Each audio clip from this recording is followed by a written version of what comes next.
Untuk mendukung Belajar Bentar, kalian bisa mengklik subscribe. Halo, selamat datang di Belajar Bentar.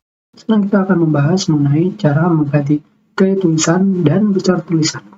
Pertama, untuk mengganti gaya tulisan dalam Word, di sini terdapat font style, di mana jika kita klik, di sini terdapat tema font, recently used font, tulisan yang baru saja digunakan, all font. Pertama, untuk mengganti gaya tulisan, kita harus memilih berupa kalimat, ataupun paragraf, ataupun baris. Sekarang kita akan mengganti bab 1. Setelah itu kalian pilih di sini, dan kalian bisa memilih apapun yang kalian sukai.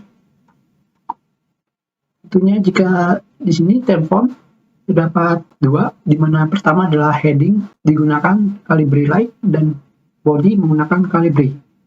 Maksudnya heading itu digunakan untuk bagian kepala dokumen ataupun judul dokumen, sedangkan body digunakan untuk isi dokumen.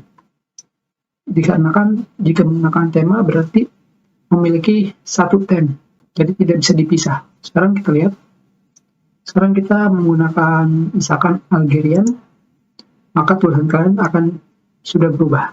Dan tentunya tulisan yang kalian pilih nanti akan segera ke barisan awal tulisan yang baru saja digunakan. Tentunya kalian bisa mengganti seluruh isi dari paragraf dengan memilih seluruh paragraf.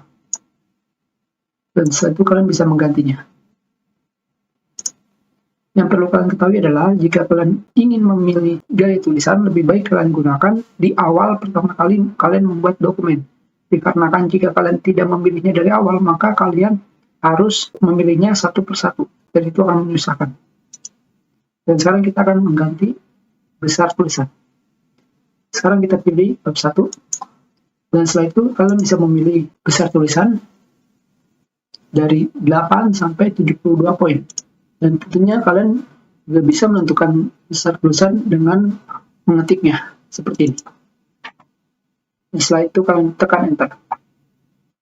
Dan selain itu kalian juga bisa membesarkan tulisan dengan menggunakan increase font size seperti ini. Kita sudah dulu pertemuan kita. Terima kasih.